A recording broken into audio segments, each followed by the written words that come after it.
Once again, a very good evening to everybody. I am Deepthi, your host for the event today, and I welcome everybody to the BFSI CSR Awards 2014, the first ever CSR Awards. Ladies and gentlemen, today evening is going to be an eventful evening, and we are here to honor, recognize, and commemorate all the efforts put in by everybody over here from the BFSI industry to build a compassionate nation who dedicated themselves to the cause of social responsibility and participated in the community development. Ladies and gentlemen, an idea was floated, a thought was developed. All this happened through some brainstorming session, and of course, when we came across a cartoon in a US magazine which showed a banker to be a parasite. And this had really hurt our sentiments. For almost 2 decades, of close association with the Indian financial services sector had brought one fact definitely to our home, that we have the most responsible professionals in our BFSI space, and they participate freely in the community development. And we said, this is the cause. We celebrate the contribution of the BFSI sector to the CSR. And thus, the idea was born. And award ceremony was taking place, which is known as the BFSI Vision CSR Awards 2014. The next step was to hunt for a neutral umpire who would bring in credibility to the process. We discussed the idea with Honorable Mr. Ashwin Parikhji, and of course, we found the perfect knowledge partner for the jury. The road was not smooth, ladies and gentlemen. We had a lot of ups and downs. We had a turmoil. And of course, there were deadlines. There was nomination. There was an award meet that had to be organized.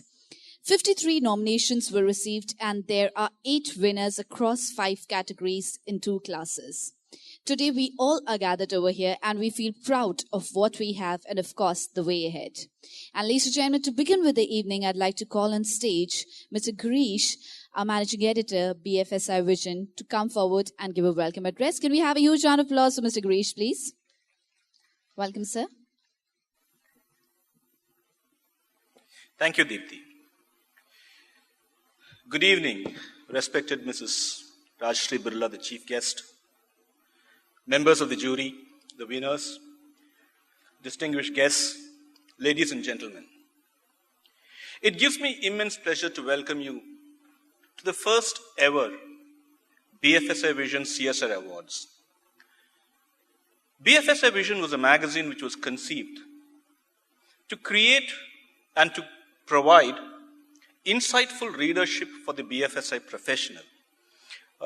We wanted, you would not find news in our magazine, you would not find happenings in our magazine. We created a theme-based magazine for every issue that we have a central theme running through it, and we discuss this theme 360 degrees so that we give multiple perspectives on a certain issue. And we believe that's provided a kind of serious reading for the banking and financial services professional. And when we said that, how else could we do what we have to, how else do we carry forward this work of ours, that's where we chanced upon a cartoon in the US newspapers which showed a banker as a parasite. And in all my experience with the Indian financial services system, I never found an Indian banker anywhere close to what that was. And said, why don't we honor and celebrate and recognize the Indian financial services sector's contribution to CSR. Long before CSR became a fashionable buzzword, the Indian financial services sector was providing the required inputs to the development of society, sometimes as a part of their business, sometimes as a part of, not as a part of the business. And we decided to honor and celebrate this part of the BFSI sector's contribution to nation building. And we are very glad that even in the initial first set of awards, we were able to attract around 53 nominations across. We kept the categories to just 5 in 2 classes. This was again with the suggestion of the jury. A couple of things that we had a lot of heartache and tough times selecting the right candidates, but all that hard work, all that sweat, all the toil, all the tears has culminated in this wonderful evening when we are here to celebrate what the achievements of the BFSI sector. And we are also very fortunate that this celebration is going to happen at the hands of Mrs. Rajeshri Birla, a person who needs no introduction to people who have even a remote idea of what corporate social responsibility is or what community work is. She needs no introduction to people who have been looking at this whole sector of giving. And we are indeed very fortunate that we could get her. Thank you very much, Rajeshri Birla ji, for having accepted our invitation. I wouldn't want to stand more in between you and the event. I would just wrap up to say that I welcome all of you to this event. I hope that this event triggers in each of us a personal thought, a personal thought about doing something for society apart from what we are doing as a corporate. Something that we ourselves can contribute to, something that we could do as our own individual capacity, probably giving an hour, probably giving, sometime I used to say that the corporate, the Companies Act, which said that you have to give 2% of your profits, had they also mentioned that each employee should give 10 hours of theirs to come to corporate social responsibility, that would have brought in a lot more benefit, because wherever I've gone and seen, people are not asking for freebies, they are not asking for giveaways, they are asking for a life with dignity, they are asking that give me an opportunity so that I too can be a part of the mainstream of this country. And if we have to bring them into the mainstream of this country, we also need to celebrate our achievements. We also need to be a part of that. We also need to give a few moments of your time to this wonderful cause. And I'm very happy today to see so many of you here coming in, coming forward, and giving your time so freely for this event. I thank you very much for it, and I welcome you to this wonderful evening. Thank you very much.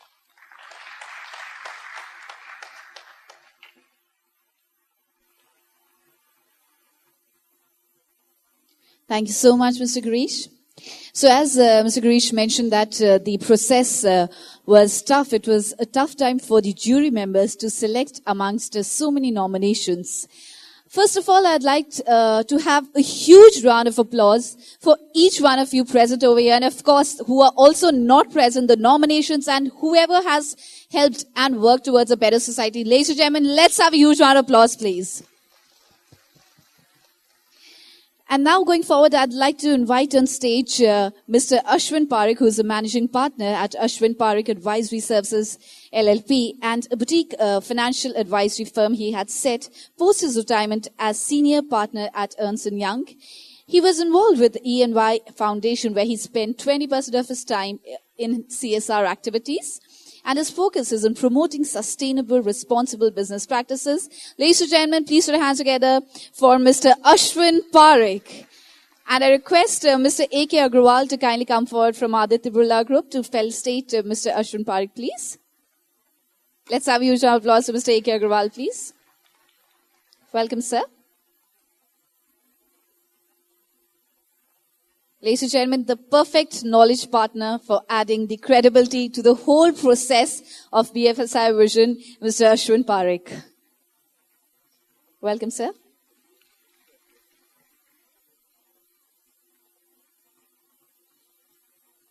So can you please have me forward for the photograph opportunity?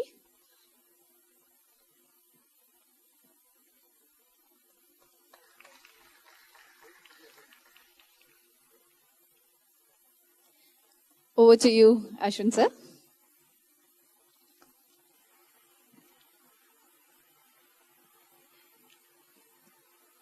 Friends, a very good evening to you. To begin with, I must admit that about a year and a half ago, when BFSI Vision came to me and talked to me about this event and talked to me about the awards, my first few thoughts were, how do you really measure CSR? How do you really, as a knowledge partner, put a process where there is a fair selection? More importantly, not just the awards, but there is a good recognition of work done by various people. I must admit that I've had the benefit of working with a few foundations in the past, not just in the capacity of a consultant or an accountant, but also assisting them with evaluating performance, evaluating the impact. And I started realizing that there is actually a genuine need, to really bring about what's called organized CSR. You have CSR and you have a corporate organized CSR, which does not just mean giving away, it means also giving away with dignity and also understanding the implications of what you're giving away. And that's where the journey began. I was a part of 3 or 4 such awards, CSR awards, as a jury member. And I started realizing that in order to put a high order of a very transparent and effective process, there was a need really, first thing was needed was to build a very good jury. Let me quickly take you through this entire process.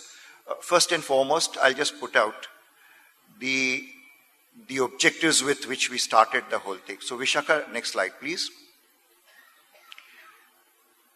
The objectives were well spelled out. With the organizers, before I even invited the jury, we said we will put out this objective very clearly. Then only I'll invite the jury. And that was a very fair, transparent mechanism under which parameters will be laid down, categories will be established, and the idea would be not just recognize, but also encourage and motivate the adoption of best practices.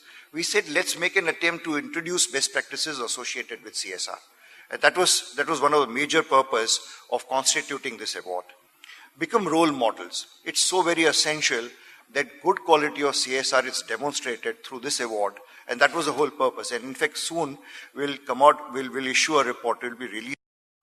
We're actually talking about organizations becoming role models for CSR. How do you really recognize them? The next part that came up again and again for discussion is the CSR limited only to the senior management? Does the chairman of an organization or a managing director of an organization decide what CSR is going to be? Or is he really going to engage all his organization, the entire organization, all his employees into the CSR? This is a very interesting question. Again, it got tossed up at the jury. We talked about it again and again. And we started realizing that unless all the employees become a part and the delight of giving away is shared by everybody and the impact is evaluated by everybody, that organization perhaps is becoming a top sort of heavy CSR kind of an organization. The last bit was strategies for the improvement in the standards. We started realizing that in most cases, the last mile of delivery in CSR are the NGOs or various organizations. Many of them do tremendous amount of honest work in the delivery. How effective is the delivery?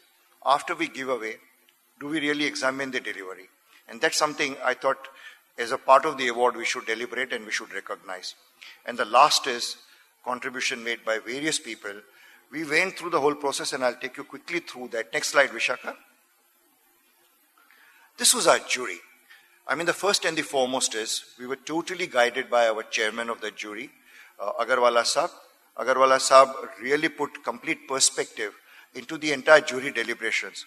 A few important things came out. We had come out with several parameters and I'll quickly take you through the parameters in the next slide. But before we did that, it was very clear from Agarwala Saab's point of view that we are going to look at the impact and we are going to look at sustainability very clearly. All the jury members, Mr. Devasthali, Mr. Satwalekar, Mr. Barwan, Mr. Nair, Mr. Sundarajan, and then Mr. Tangsale, they really put in immense amount of. The first set of deliberations which took place at the first jury meeting was almost for 4 hours. We deliberated each aspect. Each member brought in a certain perspective, and then we actually removed some of the parameters. These are very peripheral, we thought. The real parameters were the size of CSR, and then thereafter the impact, and then thereafter the sustainability of CSR. Next slide, Vishaka. So, on the categories, quickly, there are about 7 categories now, and we must admit that we've been a little fortunate when it came to categories. The Companies Act, and therefore the preamble to the Companies Act, has already done a fair bit of work in regards not just the categories. There are 7 according to the Companies Act, the new one. But we, of course, converted them into 5. We merged 2 or 3 of them. More importantly, the definition and the detail associated with each category is provided in the Act itself. So we picked it up from the Act. We analyzed each aspect, its relevance. The jury did that, its relevance, and jury completely decided. So jury decided to really bring it to 5 categories. And not just that, each and every word associated with the definition of each and every category, the recognition part, was deliberated at the first jury meeting. And I'm very proud to say that, when I was participating in that jury meeting, people were prepared to give away a lot of their ideas, a lot of their actual experiences. That was very relevant for the purpose of people like Mr. Devasthali, Mr. Sundararajan, Mr. Tangsale have headed large organizations, and they have done tremendous amount of CSR work. Vishaka, next slide, please. We then recognized that in some way, CSR and the nominees that we will receive eventually may not necessarily be comparable on account of their size. Organizations in banking and organizations in insurance, for example, companies in insurance sector, we believe have large balance sheet and P&L from which they can contribute. And they can do a substantial amount of work out of their size. Are the RRBs, NBFCs, cooperative organizations, asset management companies, are they really in a position to shell out that kind of, let's say, money and also do that activity? So we said, let's have 2 classes. The jury decided to have 2 classes of nominations, and that was the classification that was worked out. Vishaka, next slide, please. The parameters were worked out. So there were qualitative parameters and there were quantitative parameters. But I suppose of the various quantitative ones, which we then thereafter sought from the nominees. We asked the nominees to give us clear indication of the percentage of total revenue spent, for instance, percentage of their after-tax profit spent. More importantly, in the impact, we took a lot of quantitative data. The villages covered, for example, people covered. If you are in health category, for example, the number of patients covered, things like those. So we respected from the nominees a substantial order of quantitative data to make the jury work more meaningful and more transparent, more open. Next slide, Vishaka. The methodology thereafter was the parameters, the definition, everything was articulated by the jury. The weightage to each and every parameter was given out. Then thereafter, we invited the nominations, both BFSI team and my team. Actually, my team took the lead. My team did an independent assessment of all the nominations and then decided across the 2 classes, the winners, the categories and all. This was then once again, we took the jury inputs on this. We gave them a short summary of the work done by various people under different parameters that the jury members had laid out. The jury member then decided the awards thereafter. This entire process took about 3.5 months, but I must admit the amount of time the jury members gave, we are all very thankful for that, for really doing that. Next slide, please. This is an award. It's going to be an annual award. This was our first year. We've gone through a lot of difficulties in the first year. The first and the foremost was we got the data. In some cases, we could really verify the data. So if somebody said that he has done some 20 lakh villages, for example, on the face of it, we had to accept that he may have perhaps done. Wherever numbers suggested that they were completely out of order or out of the size of the kind of contribution that these organizations were making, then we had to verify that data. Way forward, therefore, is, and this is some quick evaluation that I would like to do, and then I leave the floor for you, members, to really deliberate on this. One is, most importantly, we started recognizing that when corporates file their nominations, they themselves do not give adequate attention to the quantitative parameters, to the nomination parameters. They just send out the nominations. In many cases, we didn't even receive data. We just received photographs, of some people suffering and some people doing something else. And we had to comprehend from out of that what exactly was the nominee trying to mean out of it. So going forward, we said, therefore, and it's a request to everybody, corporate CSR is assuming significant importance in the corporates. Kindly collect the data. Let each and every part of your organization enjoy collecting that data. Put it out in the nominations, not just this award, any other award or any other recognition that you want to, but at least make a meaningful nomination. And we will certainly try and do more amount of data validation next time. So way forward, perhaps next year, when once again all of us will meet, I would assume that we will have very interesting stories to talk about, compared to what we had in the first round. But friends, believe you me, when you will go through the awardees, when they'll come up to receive their awards, and we will quickly mention their work, there is immense in the work that they have done to make each one of very proud and go back home and said, this has to be recognized. This is the India we are talking about. With that note, I would say, let's have these proceedings going. Thank you so much. Thank you.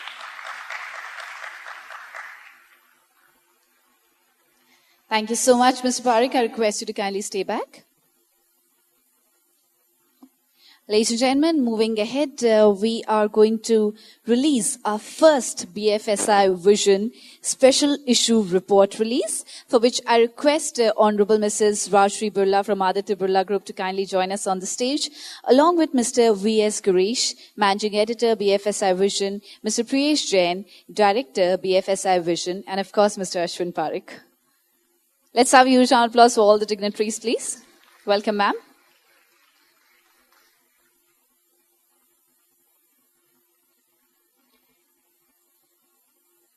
Dr. Ram, I request you to come up as well.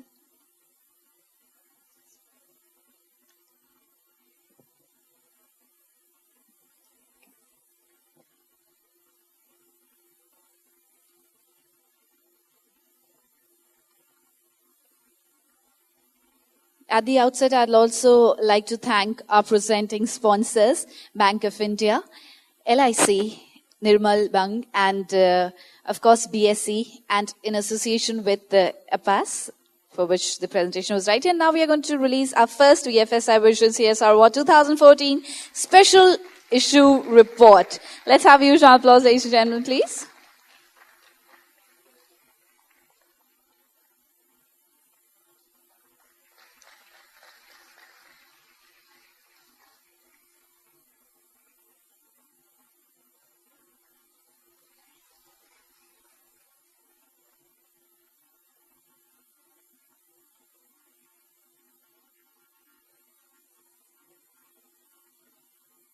Thank you so much, sir. Thank you, ma'am. I request Mr. Parekh and Mr. Priyesh Jain to kindly stay back on the stage. Ladies and gentlemen, at the outset, of course, with all gratitude as a token of appreciation, we have a small memento to be presented to Mr. Ashwin Parekh. I know, sir, all the efforts that have been put in, we cannot evaluate that, but for sure, a small token of appreciation from our side, from BFSI. I request Mr. Priyesh Jain to kindly present the memento to Mr. Ashwin Parekh, please. Let's have a huge round of applause, ladies and gentlemen, please.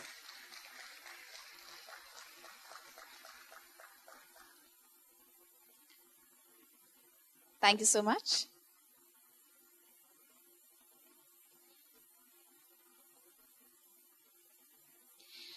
And now it is time to introduce and, of course, felicitate all the jury members of the BFSI Vision CSR Awards who have put in all the efforts, the relentless efforts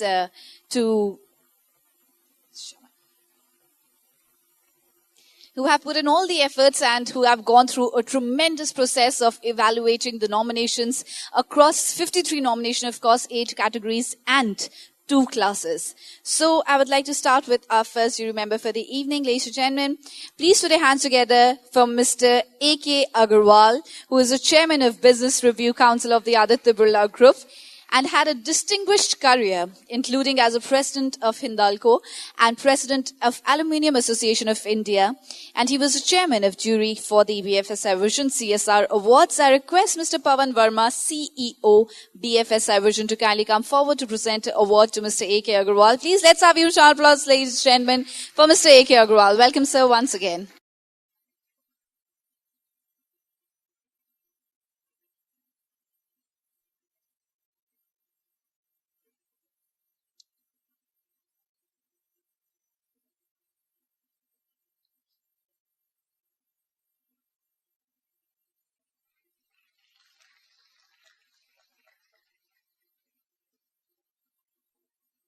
Thank you so much, sirs.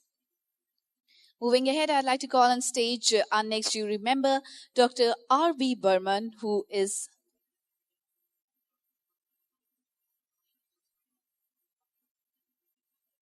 And of course, a memento as a token of appreciation.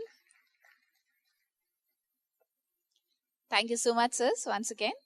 Going ahead with our next jury member for the evening, ladies and gentlemen, please put your hands together for Dr. R.B. Burman, former Executive Director, Reserve Bank of India. He has retired as a ED for RBI and he holds a master's degree in statistics and PhD in industrial economics. And his professional interests include business information technology and payment system. And he's an advisor to the National Payments Corporation of India and chairman of Research Advisory Committee of the Institute for Development and Research in Banking Technology, Hyderabad. Please put your hands together for Dr. R.B. Burman. I request Mr. A.K. Parwar, ex-CMD BOI, to kindly come forward and present a memento and bouquet of flowers to Mr. R.B. Burman, please. I request Mr. A.K. Parwar, our ex-CMD BOI.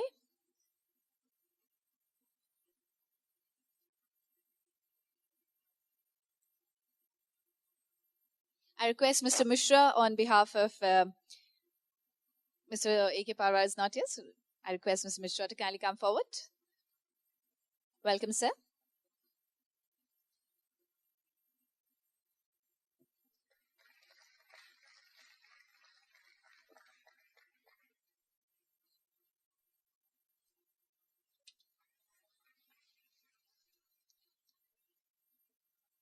Thank you so much, sirs.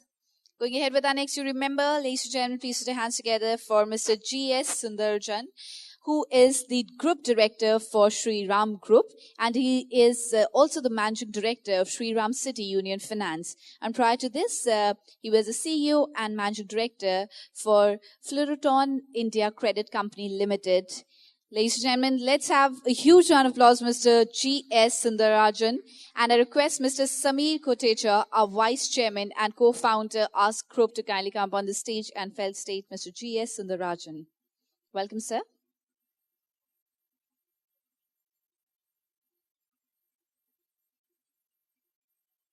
Please put your hands, ladies and gentlemen, for Mr. G.S. Sundarajan.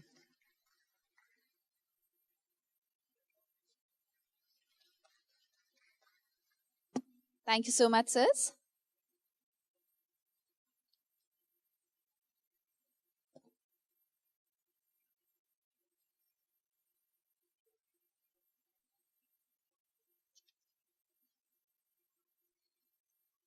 So, ladies and gentlemen, at the outset, of course, I'd like to thank all the jury members who have put in so much of efforts and who have made this evening possible, who have made the BFSI Vision the first ever CSR event award night possible.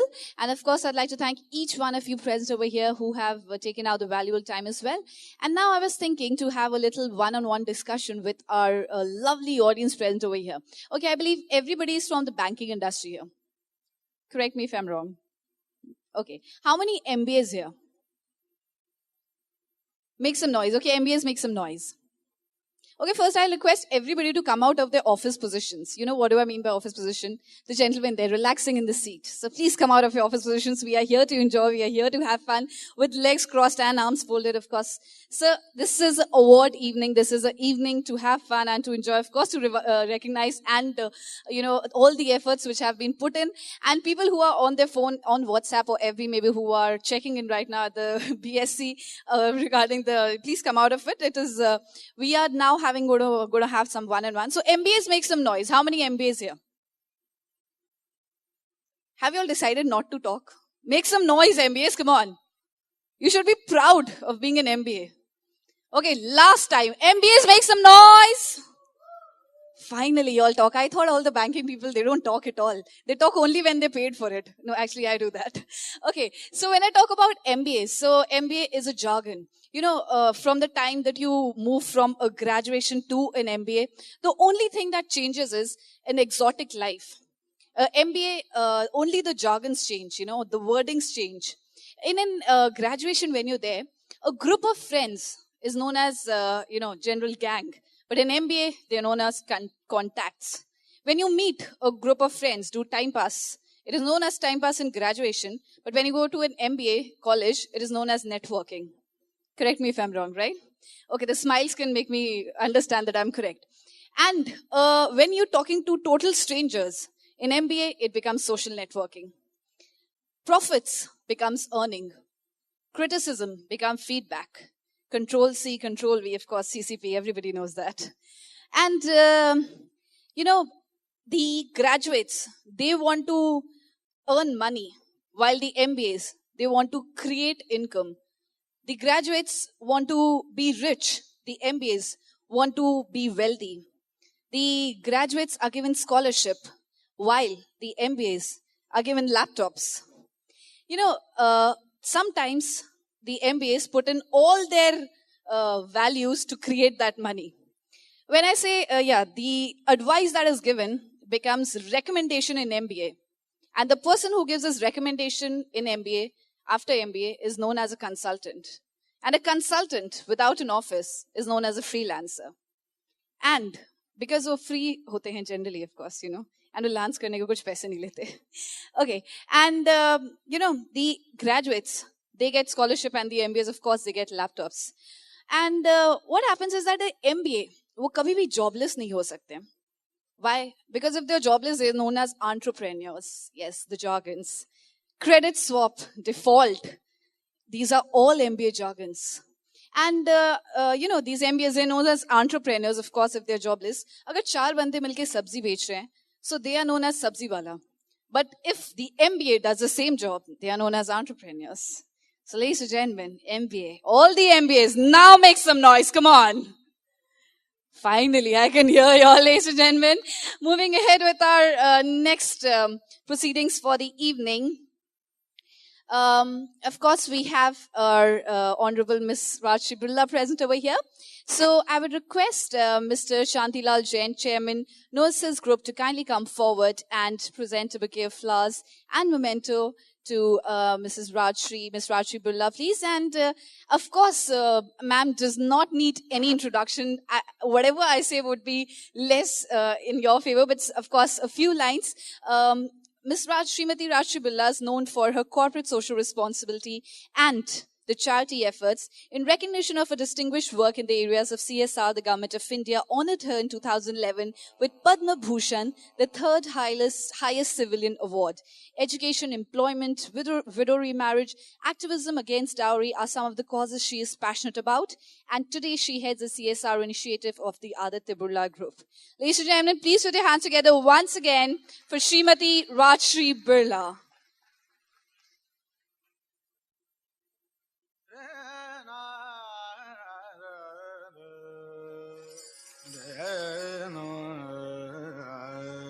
Ladies and gentlemen, let's have a look at the screen where we'll be having a short introduction about Srimati Rajshri Birla.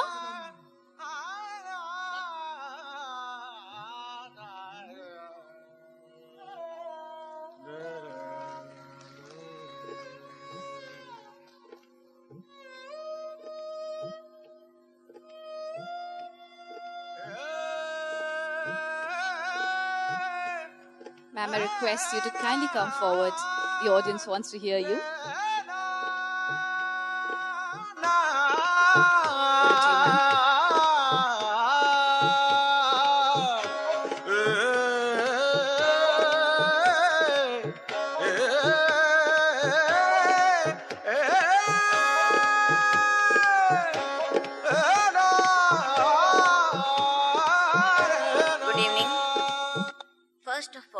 Let me congratulate Shri Ashwinji Parikh, Shri Samirji Kotecha, and the BFSI team for this initiative of instituting CSR awards that recognizes the work by the financial sector.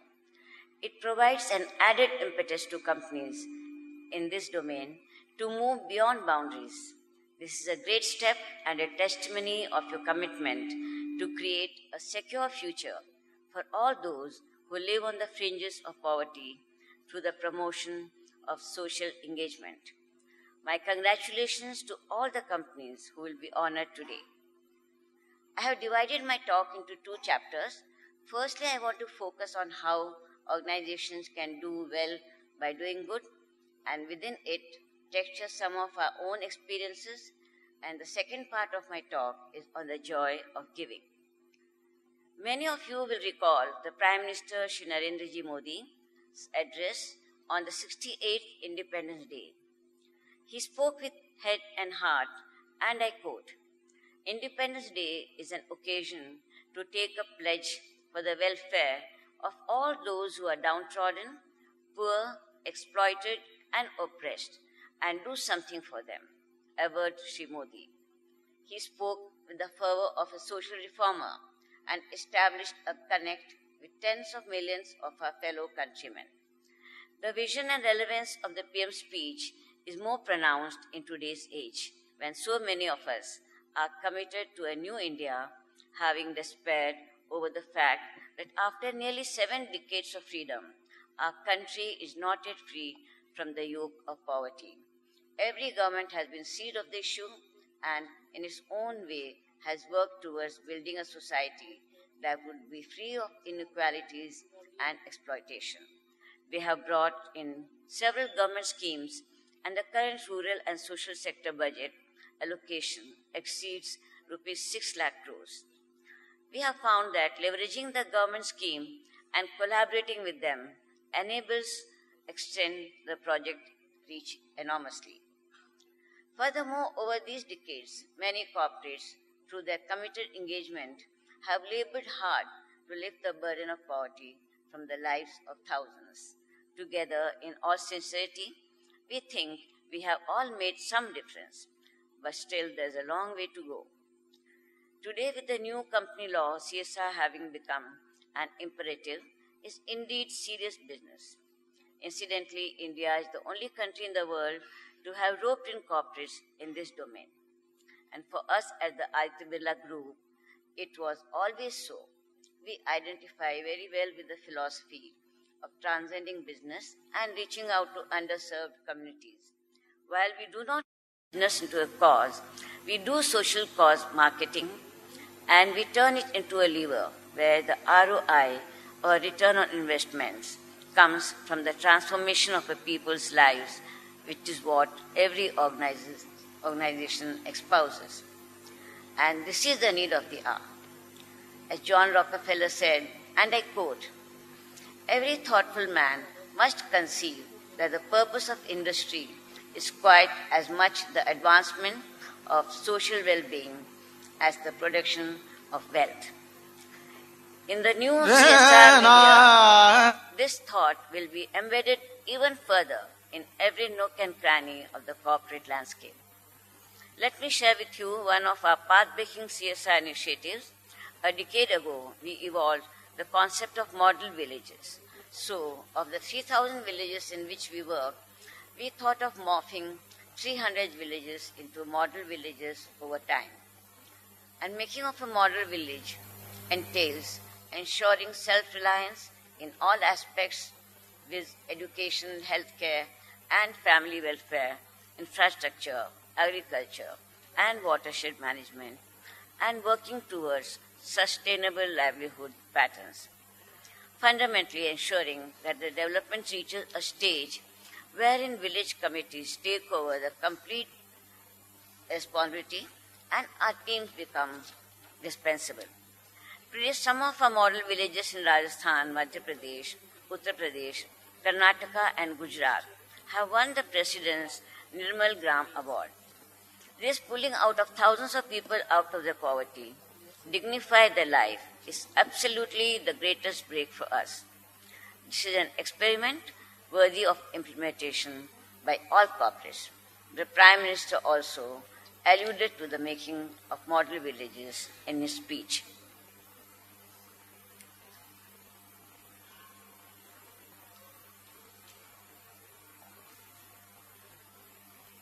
Another thought voiced by the PM must strike a chord in all our hearts.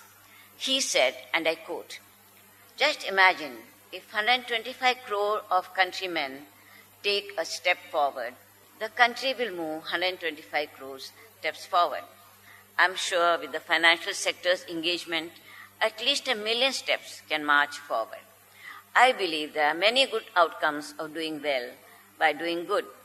The reputational lever, the ability to attract, retain, and energize talent, the tremendous goodwill of consumers, the pride that the shareholders and investors take, and above all, garnering of community support, all are direct outcome of genuine CSR engagement. Increasingly, corporates are moving beyond altruism and realizing that doing good makes good business sense. We can vouch for it. So many new joinees tell us that they have opted for our group for its values and for being a caring corporation. Shareholders as well are always showering accolades on our group companies for our CSR work and the communities where we operate, respect and admire the group. Another important point that I wish to make, going by our group's experience, is that it is imperative that a social vision based on the felt needs of the underprivileged communities is evolved. When collectively done, it works best for the communities as they become engaged partners. Embedding the social vision into the business vision is a must. In doing so, the top leadership commitments is assured. It also directly mainstreams CSR into the business.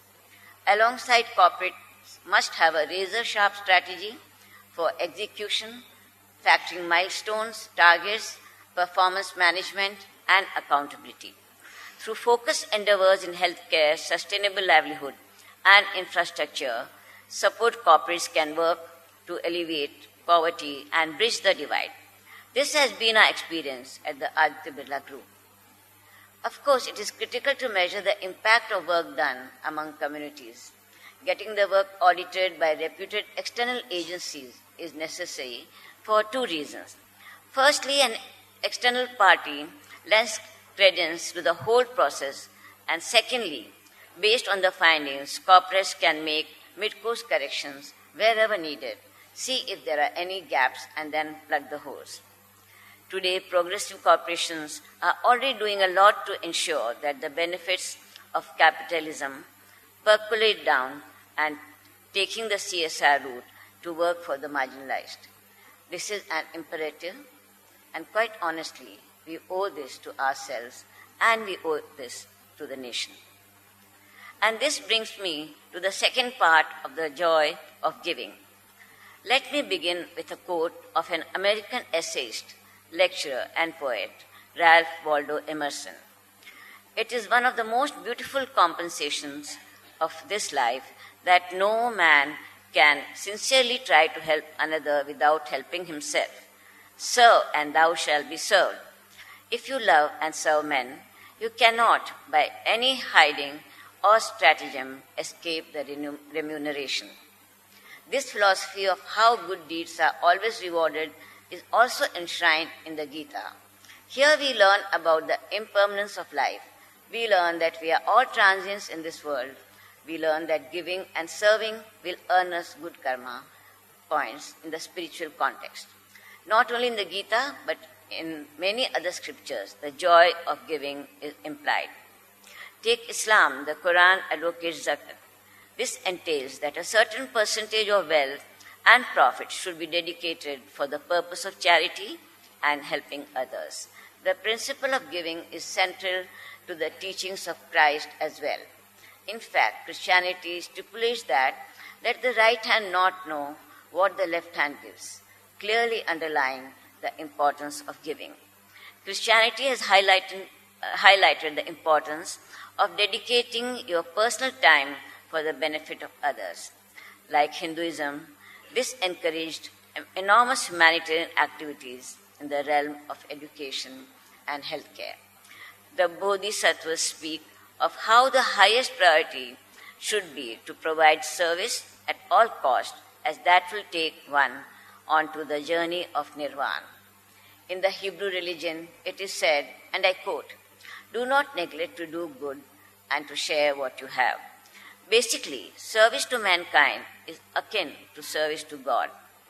On the Birla family, it goes back to over 150 years, rooted in history. At that point in time, the idea of philanthropy was intrinsically linked with religious piety. So the very first acts of giving by our elders in the Birla family was for the protection of cows. Way back in the 1880s, the Birla family donated ₹1 lakh for setting up goshalas in Kolkata. and this continues even today. The principle of sacredness and faith in the divine underline our family's munificence, manifested in the beautiful abodes of worship. This is a continuing legacy in the Birla family. The fundamental belief being that here in these temples, people and seekers find peace and inner calm and joy in celebrating life. Spirituality is the driving factor for this giving.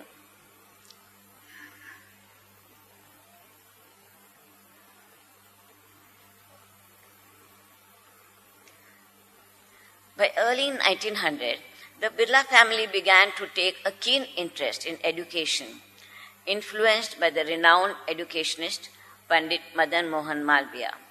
Our family supported educational charities in Kolkata and in Mumbai, teaming up with Sri Jamnalal Bajaj. In 1918, our family established the first high school in Pilani. In fact, what started as a small school in Pilani evolved into a unique university under the tutelage of Sri G.D. Birla, my grandfather-in-law. Today, BITS Pilani is a non-parallel temple of learning, a tribute to his vision of true education. To spark the desire for learning, our elders also opened a Sanskrit library in Banaras and a library in Kolkata. With Sri Ghanshyam Das Ji Birla, my grandfather-in-law, the act of giving became even more pronounced. Daoji, as we all fondly called him, was greatly influenced by the father of our nation, Mahatma Gandhi. There developed a special bond between Mahatma Gandhi and Daduji.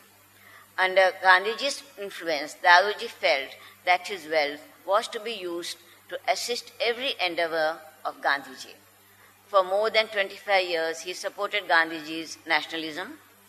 In Gandhiji, he found a leader who only thought of the needs of others and not of himself. Daduji's giving was for a cause and for the man he looked upon as an icon. At Gandhiji's request, he gave 2 lakhs for the Harijans and soon began to lead the Harijan Sevak Sangh. He also gave 70,000 rupees for the Aligarh Muslim University. And in the 1940s, at the behest of Sardar Vallabhbhai Patel, Daduji contributed rupees 25 lakhs to establish the Birla Vishwakarma Mahavidyalaya College in Baroda. He gave wholeheartedly because he believed in the joy of giving. Sri G.D. Birla believed in the trusteeship concept of management which was espoused by Gandhiji. This meant that a part of your profits be always plowed back towards meaningful, welfare-driven activities aimed at the larger good of society. Today, the culture of caring and giving is very much a part of our DNA. With my husband, Aditya, the concept of giving took an additional turn. He subscribed to the adage, if you give a hungry man fish one day, he will eat it and the next day he'll be starving again.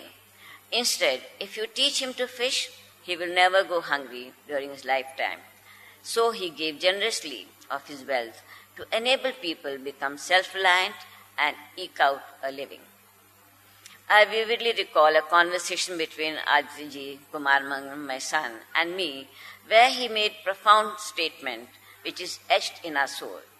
Aditya said, I believe that it is in giving that we receive. Over the last 2 decades, we have institutionalized the spirit of giving and caring in our group. On a very personal note, I want to share with you that giving is in fact living. To me, giving is an expression of joy, love, and caring. It is being useful to those around us and to the world in concrete ways. Giving is like blessing your own life, because when you give with an open heart, the good that you do for the other person comes back to you in some form of a blessing. The act of giving, in my view, brings about a different kind of renewal, that of hope. It is a life-reaffirming act. When you reflect in the quiet of your soul, you realize fully well that God has given you and me an abundance of His grace. All of us have a moral duty to share some part of it in any way we can to enhance, to make a difference to the lives of those who need our support and to society at large. Let me conclude with the words of Dalai Lama. On doing well by doing good, I would like to read to you an excerpt from the Dalai Lama, who was the winner of Nobel Prize. And I quote, "While we exist as human beings, we are like tourists on holiday. If we play havoc and cause disturbance, our visit is meaningless. If during our stay we live peacefully, help others, at the very least refrain from harming or upsetting them, our visit is worthwhile. What is important is to see how we can best lead a meaningful everyday life, how we can bring about peace and harmony in our minds, and how we can contribute to society." Thank you so much. Thank you so much, ma'am. Ladies and gentlemen, let's have a huge round of applause for Srimati Rajshri Birla. Thank you so much, ma'am, for this inspiring words.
So, ladies and gentlemen, that was an overview of the contribution of the Aditya Birla Group towards the CSR activities.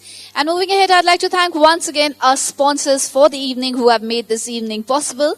Please put your hands together for our presenting sponsors for the evening: Bank of India, Relationship Beyond Banking, LIC Bhartiya Jeevan Bima Nigam, Nirmal Bang, Relationship Beyond Broking, BSc, Experience the New, and the Ashwin Parekh Advisory Services. Ladies and gentlemen, let's have a huge applause for all our sponsors for the evening, please.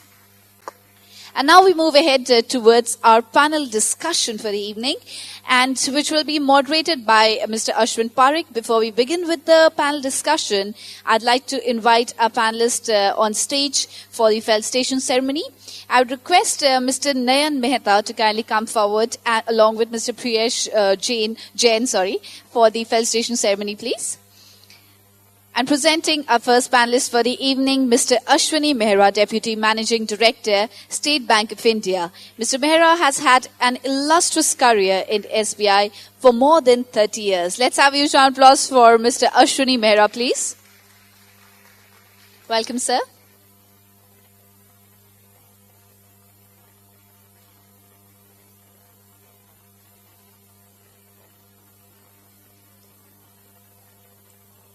As a token of appreciation, we have a memento presented by our sponsor for the evening, BSc, Experience the New.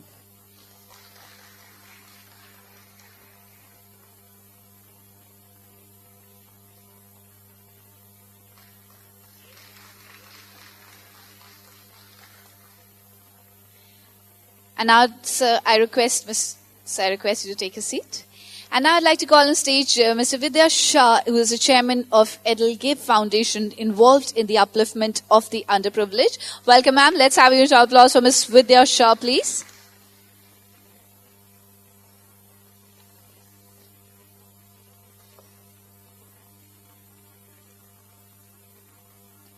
A bouquet of flowers and a memento by BSc.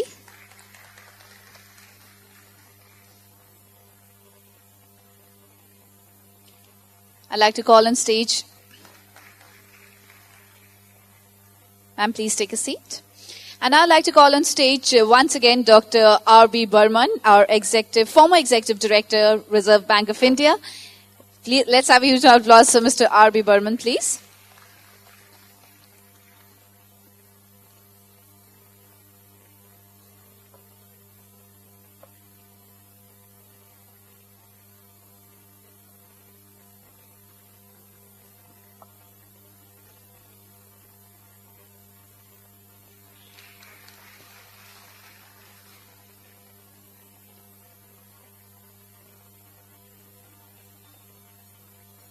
Welcome, sir.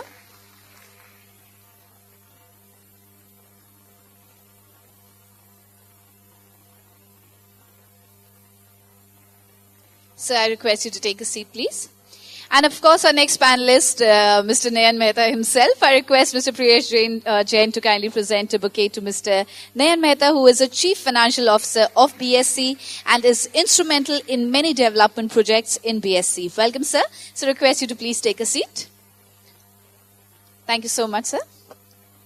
And calling upon our moderator for the session, please put your hands together once again for Mr. Ashwin Parekh. Over to you, sir.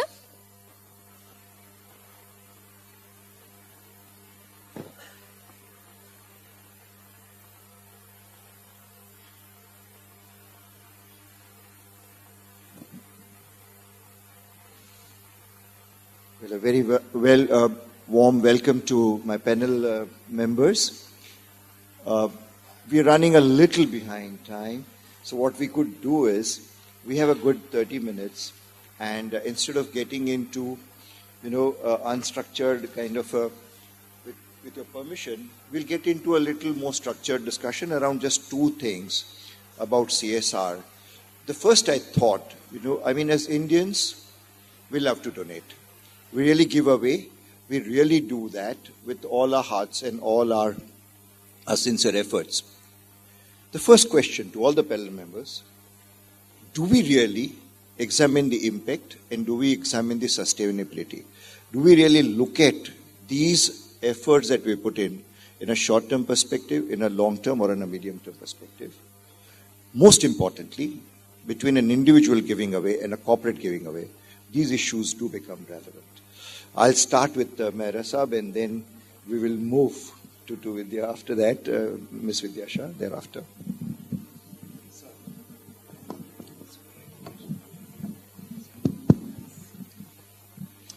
Good evening.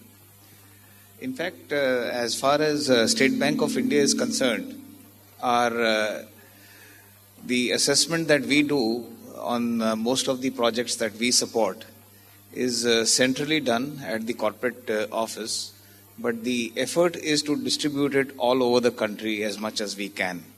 And we use our entire network of branches to reach out and try and assess what are the requirements in the areas that they are working in and what is it that can be done in terms of the projects which have been approved by the corporate center. And we do try to touch the lives of those people whom we work with in those areas by ensuring that those who are less fortunate, at least we give them those assets which are sustainable in nature. For example, we have a program whereby we identify, all our branches identify schools in their area where the less fortunate children are studying. We try and donate water filters, we try and donate fans, and we also have programs for giving them computers. In fact, in some of the villages with the assistance of TERI, we've actually also gone and done some solar lighting projects. And there's a large number of projects whereby we basically try to live with, as Madam Rajshri Birla was mentioning, not to sort of give out charity for the purposes of consumption, but to try and create an asset which can improve the livelihood as well as the quality of living of people, and therefore their productivity improves. So that's really interesting. I observed two things. One is, you said all your branches are involved. They identify the schools in which the work has to be done, which is really amazing because many organizations do not cover all their employees. And this is something I observed in your submission, which is very important. Ma'am, you're leading a foundation and you go about it in a very organized, constructive manner. Could you share your experiences with us? Generally, as individual givers, I think we individuals largely focus on integrity of organizations, and they believe that as long as the money is going into a good cause, generally individuals are happy about where they give. It is difficult for individuals to measure efficacy of their giving because each individual giving is so small. And unless people get deeply involved in what they're doing, it's very difficult for an individual to measure that efficacy. But I think as corporate giving or as foundation giving, it does become a lot easier because I think corporates naturally are made for measurement. The markets force us, our investors and shareholders force us, and actually translating some of the practices of a corporate in terms of a measurement and using that for helping really understand the efficacy of your giving as a corporate becomes a little easier. I do, of course, as Edelgive, we've been working in this sphere for almost 7 years, and I think one of the sort of contrapoints I have is sometimes organizations need help in measurement. And as a foundation, one of the things we do, we focus on very strongly is actually building the capacity of nonprofits to measure.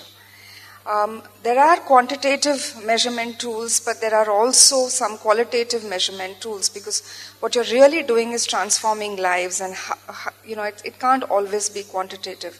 And where they really need help is doing slightly more long-term impact studies and actually help fund those studies sometimes to make their programs stronger and enable them to reach out to a larger audience. So we see that as a very important role as a corporate foundation. That's really interesting. I mean, I observe once again, and this is something we saw in your nomination as well. Two things. One is working on measurements and also giving them out to the other corporates to the extent that the efficacy, the impact can be evaluated. It's really very interesting. I'll move on to Mr. Mehta. He does, from out of the exchange, a huge amount of work on financial literacy, of course. That's one of the major things that you do. But your experiences, even in this regard, about the impact evaluation and sustainability, sir. My views on impact evaluation and sustainability are, like this. First is that it's very difficult to measure. It's for anybody who's doing any charity work. Means even who have been doing so many years, they will also find it difficult many a times. But I think people who are contributing to this social cause will definitely figure out what is the output they want, what is the throughput they want out of these efforts. And I believe that, Aditya Birla Group entities or, many other business groups who are into this charitable causes, obviously they will definitely figure out what is the results they want and they can measure the output. The challenge comes for newer companies who are going to start this activity now. Means if a company has a profit of 5 crores and above, they are required to contribute 2% of their, income as donation. Now these are SMEs. Many times these will be guys who are proprietor types of people.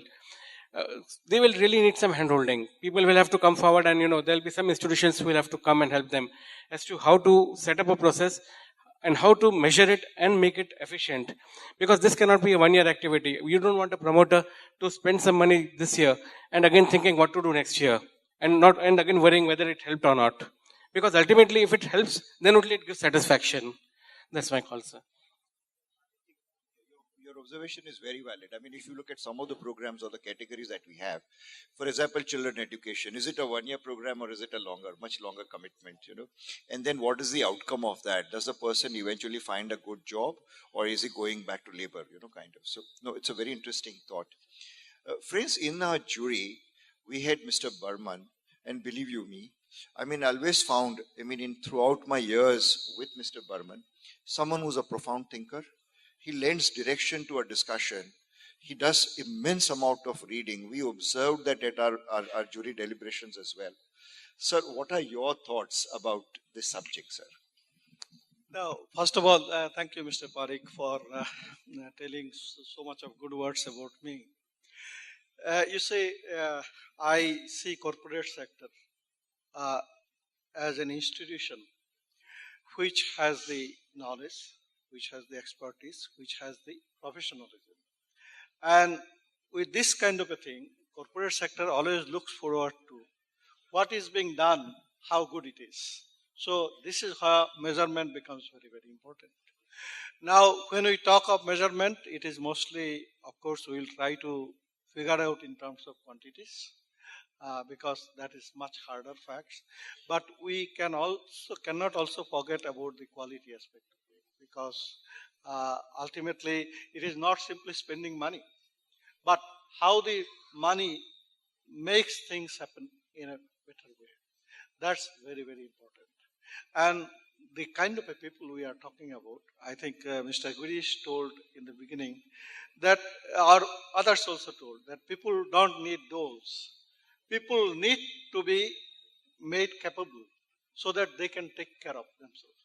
So how do we do things and how do we make it sustainable so that people are capable, as Madam told towards the end, teach them catch fish. So that's what is very important. It's really interesting. In fact, keep the mic with you only, sir, because I'm coming back to you for the second round of questions.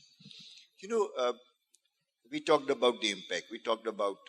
Let's talk about the efficacy and let's talk about the delivery.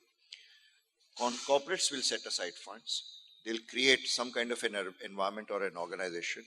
In many cases, the funds may not be adequate and they may have to rely on other parties, like NGOs, to do the final delivery.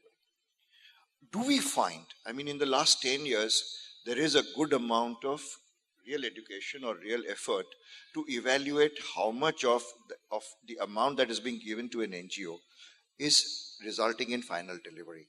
The efficacy evaluation is becoming far more meaningful now. So at one point in time, I'm still associated with two very large foundations. We would look at the expense ratio of an NGO and say, look, out of every 100 rupees I give, so much is actually being delivered to the final beneficiary. Now people go beyond that. Now they go beyond and evaluate the performance of the delivery mechanism far more critically than they used to do earlier. And that's my next set of, the question here to the panel. We'll toss it around in a reverse order this time. I'll go to Mr. Burman first, and then we will move in this order. But tell us more about, therefore, the delivery efficacy. I mean, what are the measures you believe, I mean, according to you as a thinker, you know, the corporate should use? Okay. You see, what we look forward is that it's a huge problem in terms. You see, in 1990, we had 1/4 of the global poor in India. Today, we have 1/3 of the global poor in India. Say that Millennium Goal of 2015 made many countries improve a lot. But in our country, somehow, you see, comparatively, we have not, at least statistics show, we need to do much more. The next question comes out is that, you see, whatever we are doing, that's, how does it really work? If I understand your question correctly, how does it really work? Now, it depends on various factors. Say, you give people money. We have been talking about financial inclusion. We have been talking about Jan Dhan. Finance is one part. Giving money, if giving money could solve the problem, it was much easier. But it is not so easy to give money. At the same time, we need to impart them skill set. That's why education is one thing which we are recognizing here. Then community development, so that the environment becomes a kind of a thing. Ultimately, you see, the people have to realize that they have to change. You cannot bring about change and impose to them and say that no, now they will be just running.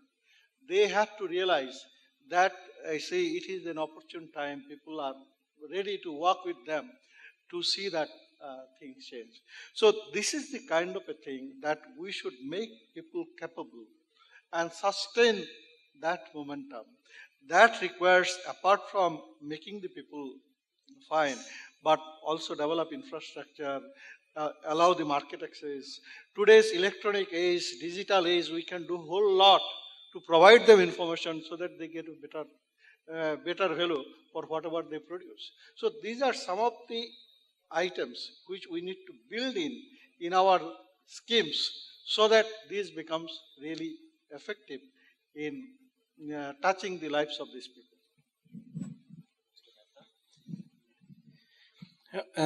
I think that suppose you categorize CSR into 5 categories in this case for today's discussion, and probably it will be 7 if you go as per the CSR Act.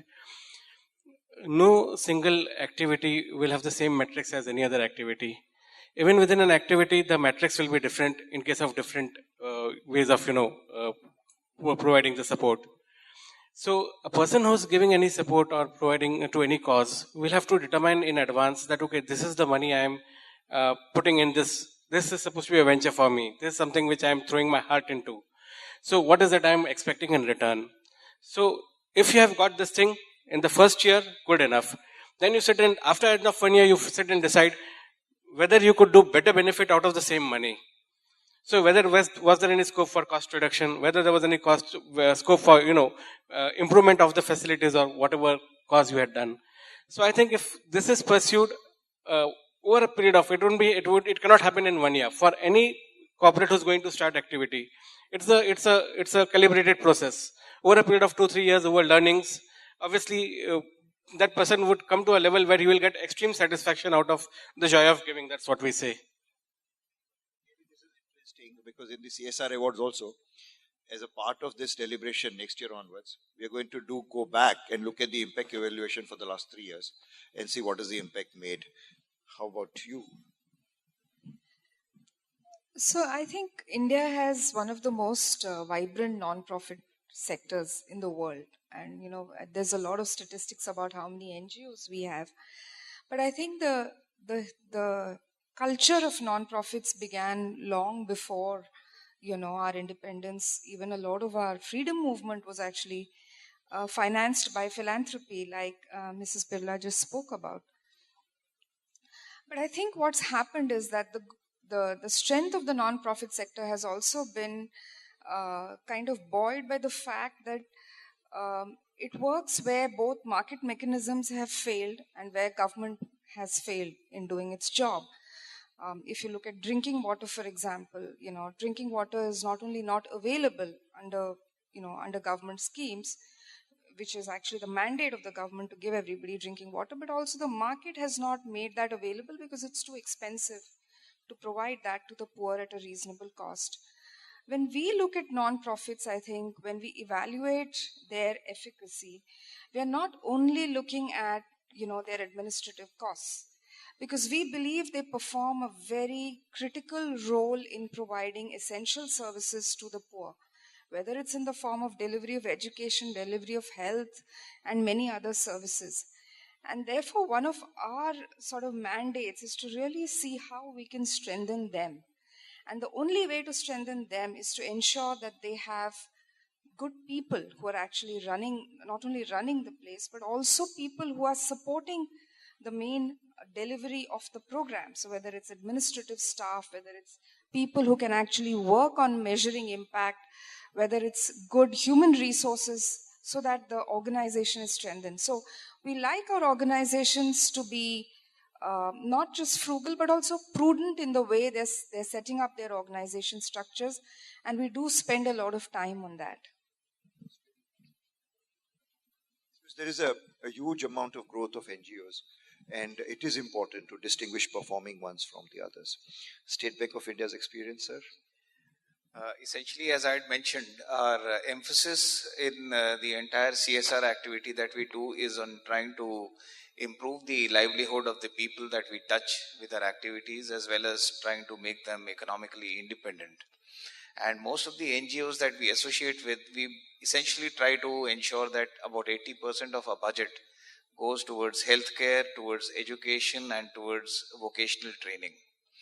In fact, we've over the last 3 years or so, we've been doing another experiment which is, I must say, very successful, We go to the large corporates and we try to, tell them to identify some children, very well qualified, well paid children who would like to take a sabbatical for a year or even possibly give up their job there.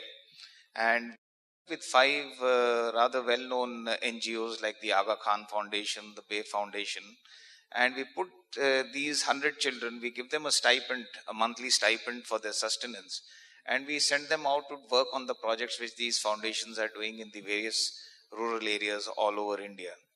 We are trying to build up a small army of people who could carry forward this activity of trying to improve the living conditions all over the country. And taking this further forward, in fact, most of the activities, as I was telling you, we do through our branches. Our people get involved in that, but we started another exercise earlier this year, where we organized a Dan Utsav. So we told each and every employee, and we have over 200,000 employees, and we told them that during this week you have to do at least one charitable activity and experience the joy of giving. It has been a tremendous success. We have a whole lot of responses on our blogs saying that it has been something which they had never tried out earlier, but which has given them. And this has further reinforced the entire CSR effort that the bank has been doing. 200 odd people moving in the market and doing good work. I mean, becoming a part of the CSR initiative. This is really amazing. I must say, CSR has been a journey. It's evolving. Maybe it was simply philanthropy or charity or donations. It's becoming far more sort of ingrained in terms of mechanisms, evaluation, last mile, everything else. So on that, I would like to thank the panel members. This was really an interesting panel discussion. And maybe at the next year's award, we'll take these inputs once again in articulating our parameters and evaluating the nominations. Thank you so very much, all the panel members. A big hand for the panel members, please.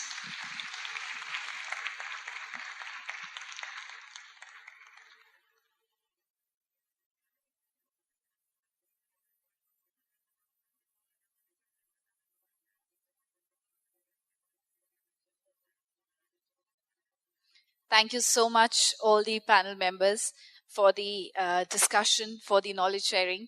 Thank you so much, everybody. Thank you so much, sirs and ma'am.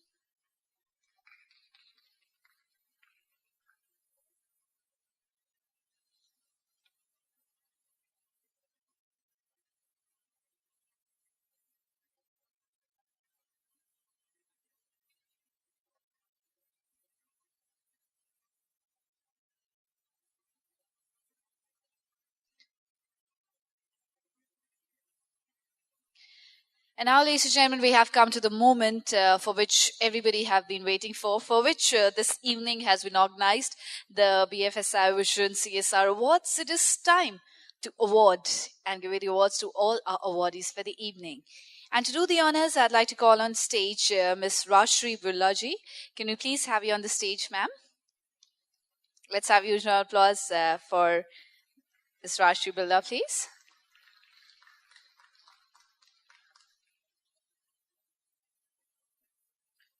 So as I mentioned, the whole process of evaluation was really tough. It was a tough time for the jury members across 53 nominations, 8 categories and 2 classes. We have evaluated winners and welcome, ma'am.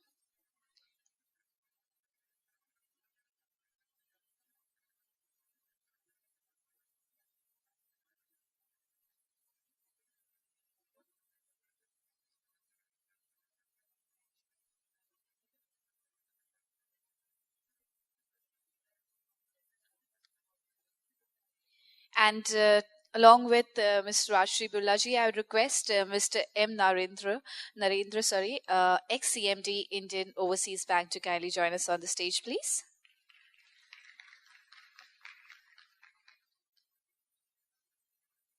And the first category of award is the banks and insurance category.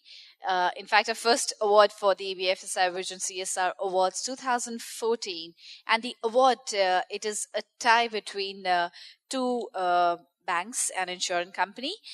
I would take the two names together, request them to come on the stage together, please. Please put your hands together for Aviva Life Insurance Company India Limited and Bank of Baroda. This is for the distinction in promotion of education. Welcome, sir.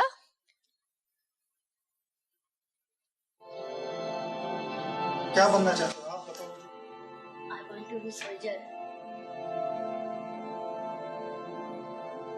मैं बड़ा होकर teacher बनूंगा.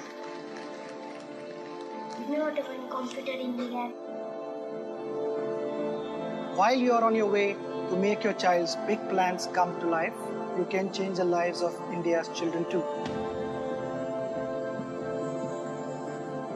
Spread the word, get them closer to education.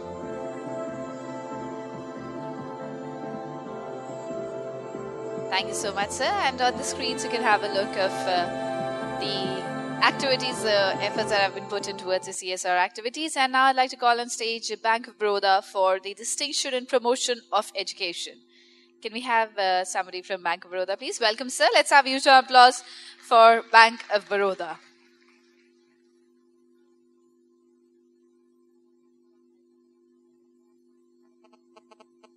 And let us have a look at the AV, please.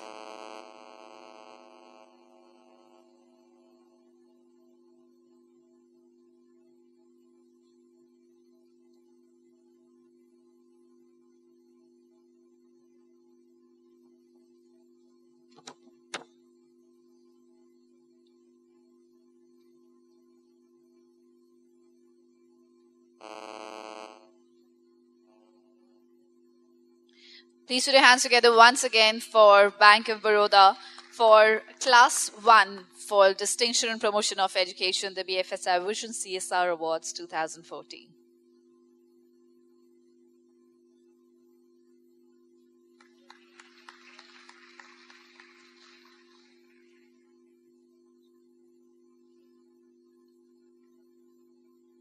Congratulations, sir. Going ahead with our next award, this is for Class 2 and for Distinction and Promotion of Education once again. And the award goes to Edelweiss Financial Services Limited. Please put your hands together for Edelweiss Financial Services Limited, please. Welcome, ma'am.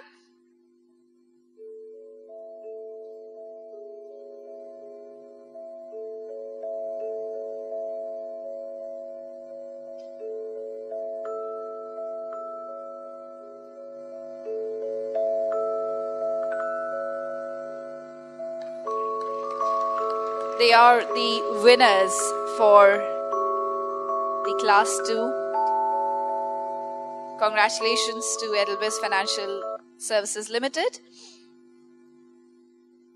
And the winner for the Class 1 for Distinction and Promotion of Education, the winner is ICICI Foundation for Inclusive Growth. Please put your hands together for ICICI Foundation for Inclusive Growth, please.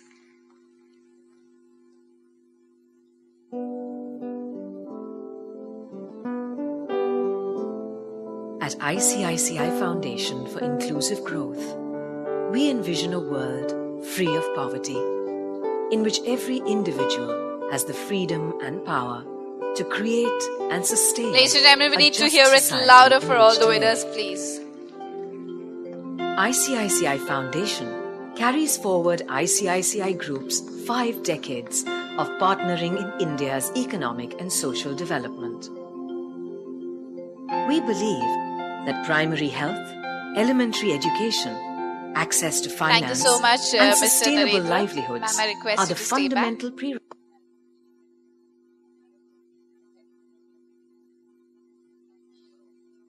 Thank you so much, sir. And next, I'd like to call on stage to do the honors, Ms. Kiran Sahadev, LIC Executive Director. Please put your hands together for Ms. Kiran Sahadev, please. Welcome, ma'am.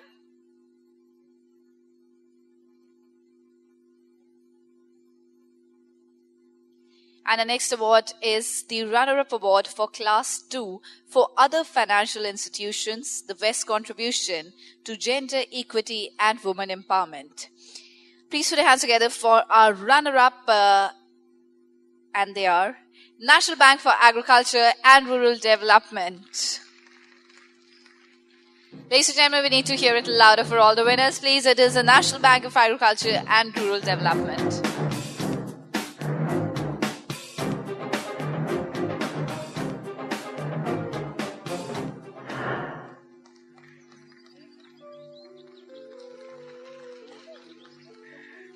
In coastal Jagatsinghpur of Odisha, a group of 12 intrepid women from Oriso village are working unitedly and breaking rural social wars and economic barriers to stoke their ambitions of empowerment and improving the lot. Thank you so much. And going ahead with our next award, the winner for other financial institution category, Class 2, for best contribution to gender equity and women empowerment. And the awards goes to none other than Bandhan Financial Services Private Limited. Let's hear it louder, please, ladies and gentlemen, for Bandhan Financial Services Private Limited. Do we have somebody from Bandhan Financial Services? Flight is delayed. Okay. It's nothing new, actually. Going ahead with our next award for the evening, ladies and gentlemen. This is the runner-up award for the bank and insurance category, Class 1, for outstanding achievement in healthcare and combating diseases. Before we proceed with the award, thank you so much, Ms. Kiran, for doing the honors. I would request Mr. Alok Mishra, ex-CMT Bank of India, to kindly come forward, please. Welcome, sir. And yes, the award, the BFSI Vision CSR Award for Outstanding Achievement in Healthcare and Combating Diseases, Class 1 Bank and Insurance category. And the award goes to, can we have some guesses? Okay, I'll give it. It's Union Bank of India.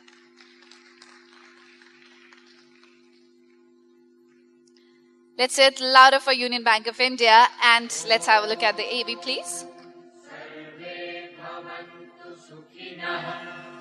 Sarve santu niramayaha, sarve bhadrani pashyantu, ma kaschit dukkha bhave. This profound Sanskrit shloka implies welfare of all and survival of all. For us at Union Bank, this verse is an inspiration to go beyond our growth-oriented business objectives with a commitment to social responsibility. Our next award is for Class 1 runner-up, and this is for the outstanding achievement in healthcare and combating diseases. And the award goes to Life Insurance Corporation of India.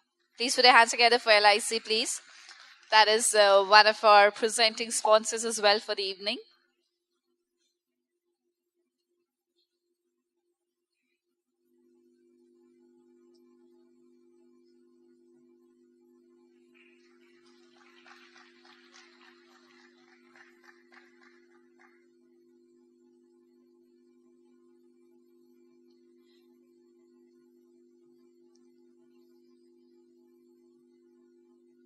And going ahead with our next award, the winner for the bank and insurance category, Class 1 for outstanding achievement in healthcare and combating diseases. The award goes to ICICI Foundation for Inclusive Growth.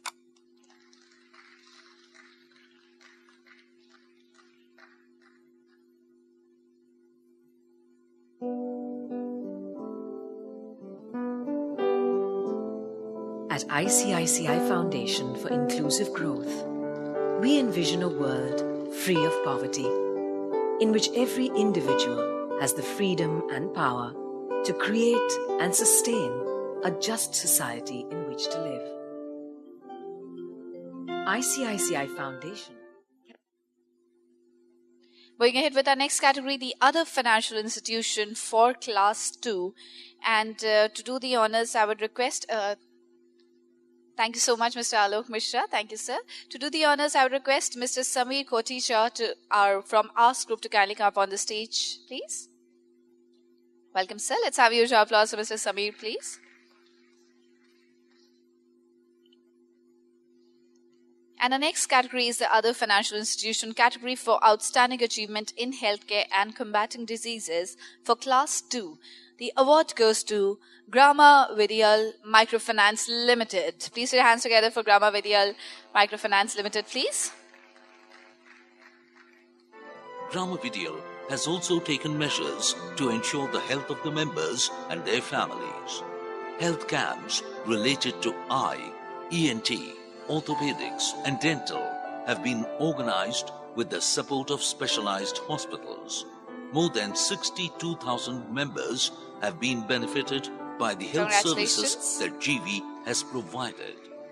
Members and non-members have benefited from this initiative. And we move ahead to the winner for the other financial institution class 2 for outstanding achievement in healthcare and combating diseases. The winner is Mahindra and Mahindra Financial Services Limited. Lifeline Express project was initiated on July 16, 1991, with an objective of making free medical facilities accessible to the most inaccessible people in India. The key differentiator was the infrastructure, which, unlike brick and mortar, comprised of engines and bogies and was supported by the Lifeline of India, the Indian Railway Network, the Ministry of Health, Government of India and sponsors. The train visits different parts of the country. Thank you so much, Mrs. Sameer, for doing the honors. And before we proceed with our next category, the banks and insurance category, I would request Mr. Priyesh Jain, Director, BFSI Vision, to please come forward and join us on the stage. Our next category, the banks and insurance category, class 1, for outstanding contribution to community development. The award goes to, once again, ICICI Foundation for Inclusive Growth. Let's hear it louder, please, for ICICI Foundation for Inclusive Growth.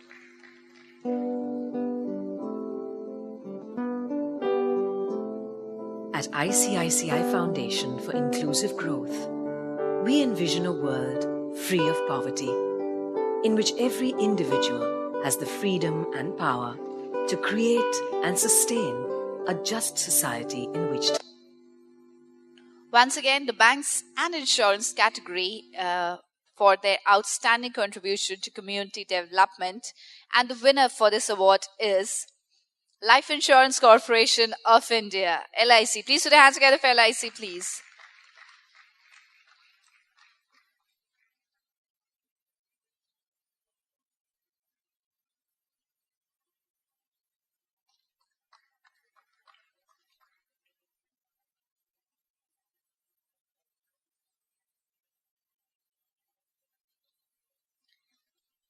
Thank you so much, Mr. Priyesh. I would request Mr. G.S. Sundarajan, Director, Shriram Groups, to kindly join us on the stage, please. Our next category is, once again, the banks and insurance category, class 1. And the award is for excellence for environmental sustainability. And the award goes to Yes Bank Limited. Please put your hands together for Yes Bank Limited. Congratulations.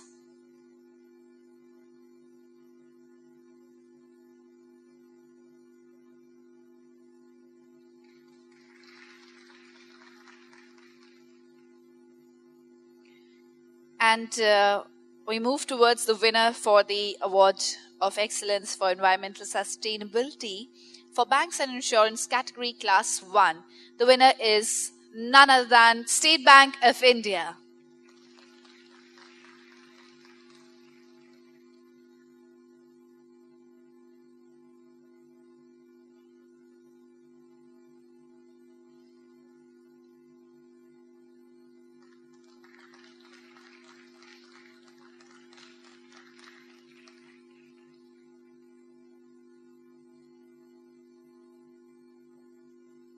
Thank you so much, sir, for doing the honors. I would request Mr. Pavan Verma, CEO, BFSI Vision, to kindly join us on the stage, please. Let's have a huge round of applause for Mr. Pavan Verma, please. Welcome, sir. Our next category is the Other Financial Institution category for Class 2, Award of Excellence for Environmental Sustainability. And the award goes to Pallavan Grama Bank. Zoda Talia Jai, please. சேலத்தை தலைமையிடமாய் கொண்டு இயங்கி வரும் பல்லவன் கிராம வங்கி விவசாயிகளின் நண்பன் என்றே கூறலாம்.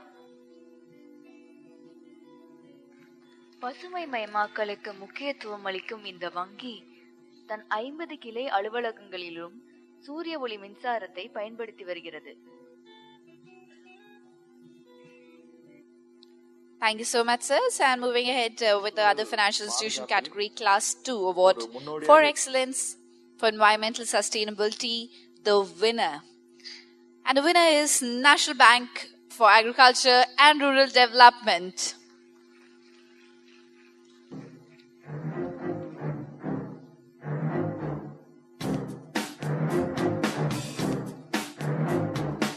Welcome, sir and ma'am. Let's have a huge applause, please.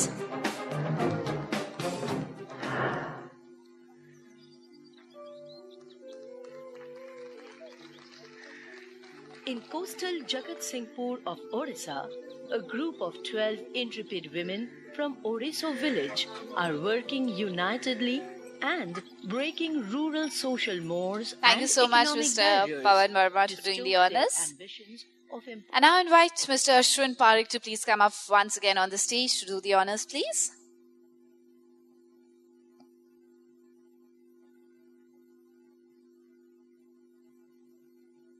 And the award is Honorable Mention under the category Service to the Society. And the award goes to Institute for Financial Management and Research. Let's have a huge applause, please, for Institute for Financial Management and Research. The category is Service to the Society. The BFSI Vision CSR Award 2014.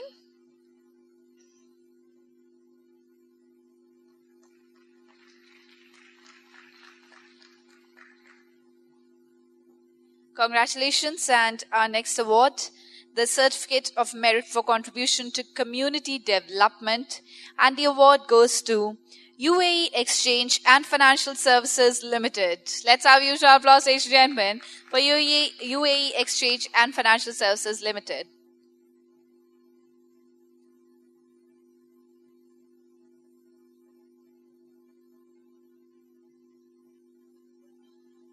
Okay, they're coming down from Dubai. That's the reason why they're not able to make it. I think their flight is delayed. Thank you so much, sir, for doing the honors. And look at the AV, please.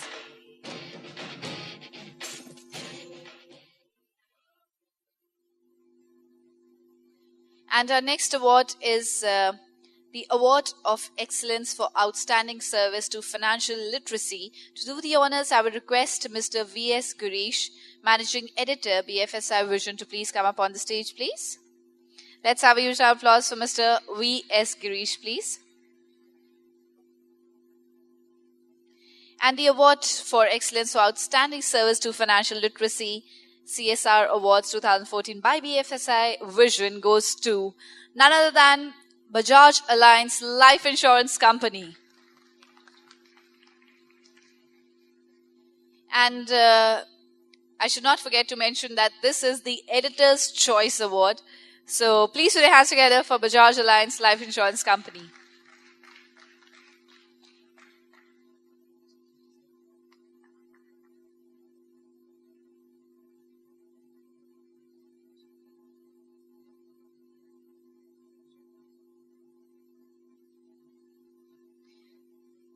Thank you so much, sir. And we have come towards our most important award for the evening, ladies and gentlemen, the best overall contribution to corporate social responsibility. To do the honors, I would request Mr. Shantilal D. Jain, Chairman, BFSI Vision, to join us on the stage, along with Mr. Ashwin Parekh. So please, could we have you on the stage? And I'm sure Everybody must be excited and waiting to hear the name. The first BFSI Vision CSR Award 2014, the Scroll of Honor for the banks and insurance category for best overall contribution to corporate social responsibility. And I need to hear the guesses for this one, please. Come on. I need to hear the guesses for the best award for the overall contribution to the corporate social responsibility. At least you all can speak up for yourself. Okay, I hear ICICI from here. Left side? NABARD, I hear that. Come on, I need to hear the names. Okay, banking people don't talk. I assume that. Well, ladies and gentlemen, the winner for the best overall contribution to corporate social responsibility, the BFSI Vision CSR Award 2014, and the winner is ICICI Foundation for Inclusive Growth. Let's hear it louder, ladies and gentlemen, for ICICI Foundation for Inclusive Growth.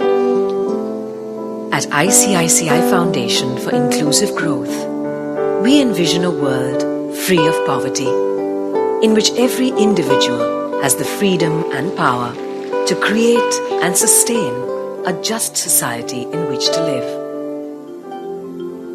ICICI Foundation carries forward ICICI Group's 5 decades of partnering in India's economic and social Congratulations, ma'am. I development. request you to stay back, please. Thank you so much, sirs, and congratulations to ICICI Foundation for Inclusive Growth. And I request Mr. Mr. Nayan Mehta to kindly come up on the stage to present a memento by BSc to Honorable Ms. Rajshri Birla. Can we have the memento, please? As a token of appreciation.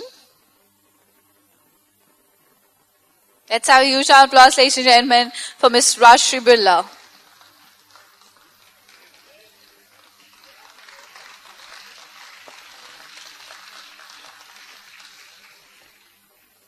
Thank you so much, ma'am, for taking out your precious time and being a part of the evening. Thank you so much.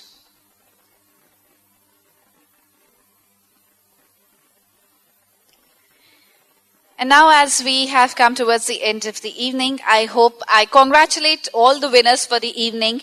And I would now like to call on stage Mr. Pavan Verma from Gnosis Group CEO to kindly come forward and deliver a vote of thanks, please. Welcome, sir.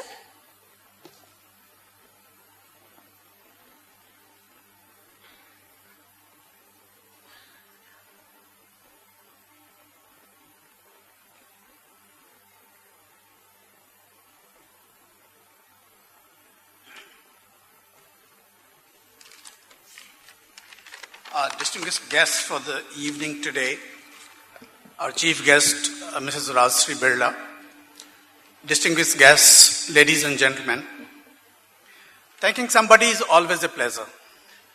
And this pleasure gets multiplied if one has to thank an august gathering of professionals like this one.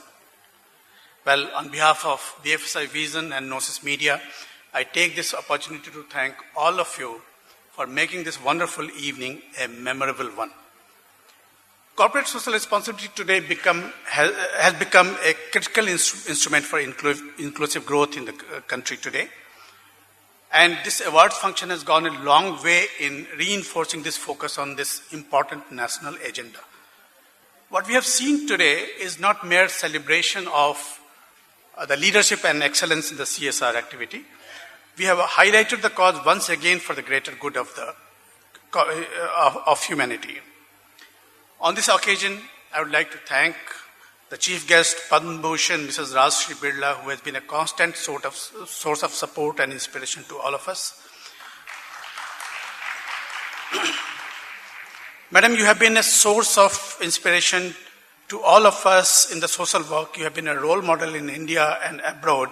And through your visionary leadership, you have made a difference to the millions of lives across the globe.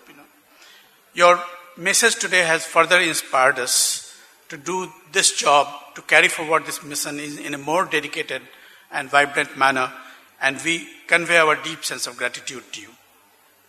I would also like to thank our distinguished panel members for the panel discussion.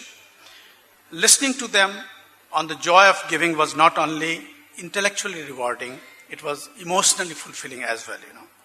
Well, Mr. Ashwini Mehra, Mr. Nayan Mehta, Ms. Vidya Shah, Mr. R.B. Burman, and of course, Mr. Ashwin Parekh.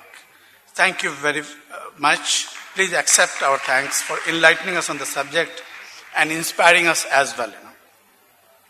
The distinguished members on the jury panel have done a wonderful job. Right since the beginning, they have put innumerable hours of hard work on this job. Initially, it was formulation of the awards categories, then evaluation matrix, and later on, they put in innumerable hours to go through all the achievements, work done by the nominees, and then decide about the winners. We thank you from the bottom of our hearts, sirs, for this immense contribution to the entire program. The jury panel was very well supported by APAS, our knowledge partner. I think they put in the processes at the back of it, which has made this award, selection of the awards and the selection of the winners completely transparent and objective. So, congratulations, Mr. Parekh. Thank you very much. Mr. Parekh, as well as your entire team. I know how much of hard work they have put in behind all this. I think Jill, Suzna, Amit, Vishakha, and all of them have put in a huge lot of effort behind this. And thank you very much for this. We have a very overwhelming participation from the nominees in the awards process. The enthusiastic participation supported by Word files, Excel files, photographs, videos, etc. clearly brought about the fact that for India Inc. today, corporate social responsibility has gone beyond the realm of corporate responsibility, and they have elevated into the realm of corporate passion. I think what we sought was really inspiring, and we bow our heads before them for doing this work in such a sustained and systematic manner and inspiring all of us. So thank you very much, all the nominees, for this. I would also like to take this opportunity to convey our sincere thanks to Bombay Stock Exchange, and in particular its MD and CEO, Mr. Ashish Chauhan, for providing us the beautiful and magnificent venue, as well as the kind hospitality extended to us. We are also thankful to the event sponsors, LIC of India, Bank of India, and Nirmal Bang Associates, for their generous support for making this function successful. Ladies and gentlemen, you have been a wonderful audience. Your valuable participation and the enthusiastic cheering for the winners has not enthused us only, but it has also encouraged all the participants to continue their CSR activities and participation in the function in a very sustained manner. We thank you very much for your participation in the function and making it so successful. And finally, I would like to thank the MC of the evening, Deepthi, Ms. Deepthi, for conducting the conference in such a beautiful manner. Our thanks are also due to the event management, the ICE management company, and the team of BSE for providing the logistic support in making this event a success. Ladies and gentlemen, it has been a wonderful evening, and I thank you very much for making a memorable one. Thank you all. And I invite Mr. Shankar Yadav for carrying on the functions later, subsequent function. Mr. Shankar Yadav. I request Mr. Shankar Yadav to kindly come up on the stage, and request Mr. Pavan to kindly felicitate Mr. Shankar Yadav on behalf of BSC.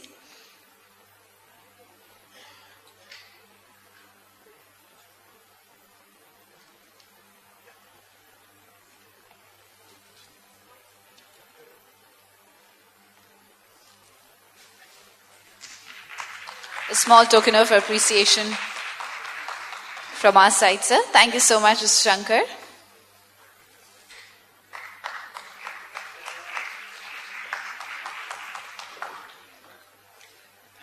Thank you so much, Mr. Pavan. Ladies and gentlemen, this evening would not be complete if I do not mention the special presence of special person present over here, Dr. Kulin Kothari, who is the Managing Trustee of Vision Foundation of India, VFI, Vision Foundation of India is a non-profit NGO with primary objective to reduce avoidable blindness in India.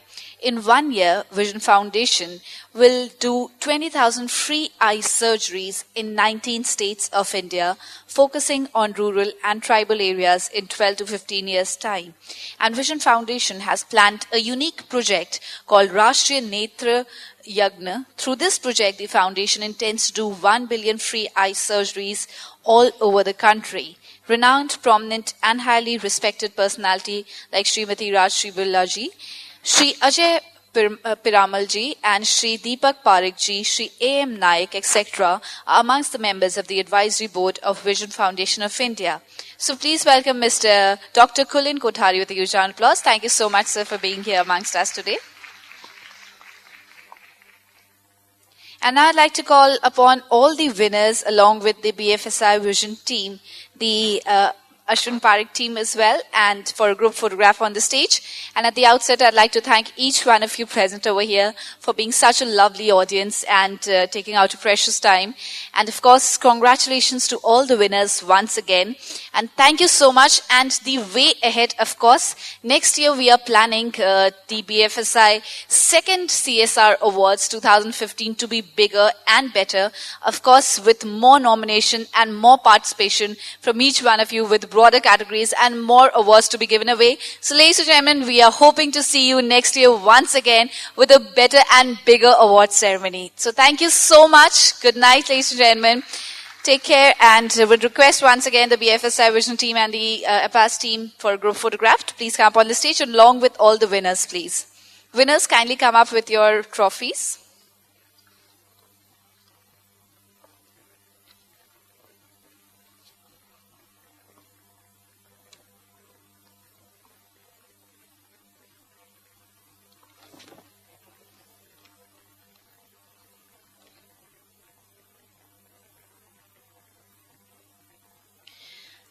I request everybody, all our audience, to kindly join us for dinner, which is set at the back side of the banquet.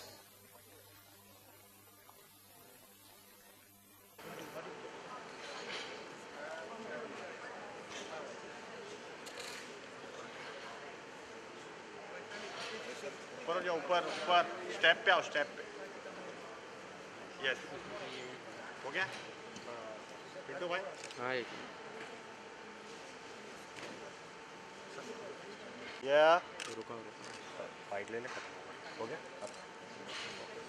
ले लो, रुका रुका रुका। Final, thank you.